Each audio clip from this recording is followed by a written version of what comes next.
La mer du Nord va-t-elle devenir la centrale électrique verte de l'Europe? C'est l'ambition en tout cas affichée par 9 dirigeants européens présents ce lundi à Ostende. Ce sommet de la mer du Nord a permis l'annonce de nouvelles ambitions pour la production d'électricité aux abords de la côte belge. Bonjour Grégory Henco. Bonjour. Alors de nouvelles éoliennes vont-elles bientôt être construites en mer? En tout cas, c'est l'objectif de ce groupe d'Iceberg. Ce sont les pays bordant cette mer du Nord qui ont créé une alliance pour permettre la construction de gigantesques parcs éoliens aux abords de la côte belge. On parle donc de la Belgique, du Danemark, des Pays-Bas et de l'Allemagne qui ont été rejoints lors de ce deuxième sommet de la mer du Nord par la France, la Norvège, le Luxembourg, l'Irlande et le Royaume-Uni. Même la présidente de la Commission européenne, Ursula von der Leyen, était présente pour soutenir cette initiative. Alors l'objectif, c'est d'installer des éoliennes capables de produire 300 gigawatts d'ici 2050 avec un premier objectif de 120 gigawatts dès 2030. Aujourd'hui, on en est à 30 gigawatts en mer du Nord.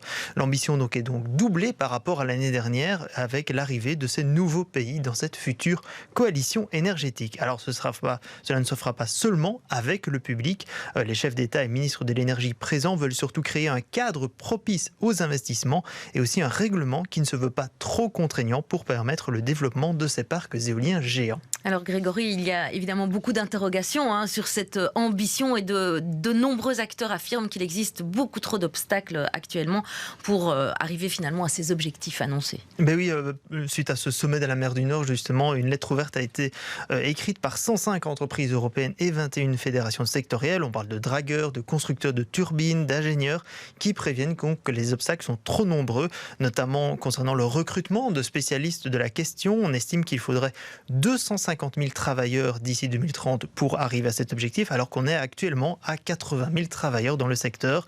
Il demande également une coordination entre les États pour des politiques plus claires et des propositions de subsides destinées à favoriser cette construction d'éoliennes. Bien justement, on va s'interroger sur les coûts. Quel est le budget estimé aujourd'hui pour ce futur parc éolien? Alors on parle de plusieurs milliards d'euros d'investissement, mais le budget n'est pas encore très clair. Par contre, on va donner un exemple concret. Actuellement, il y a l'île énergétique Princesse Elisabeth qui va être construite par la Belgique en mer du Nord.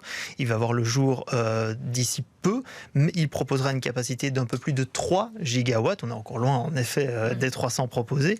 Alors là, le budget était établi voici 2 ans autour de 450 millions d'euros et il est déjà finalement annoncé à plus de 600 millions d'euros aujourd'hui en raison de l'inflation et du prix des matériaux.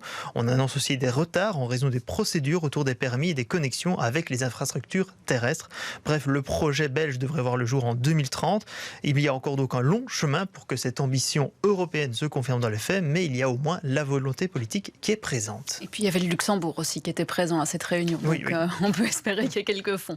Merci beaucoup Grégory Henco pour toutes vos explications.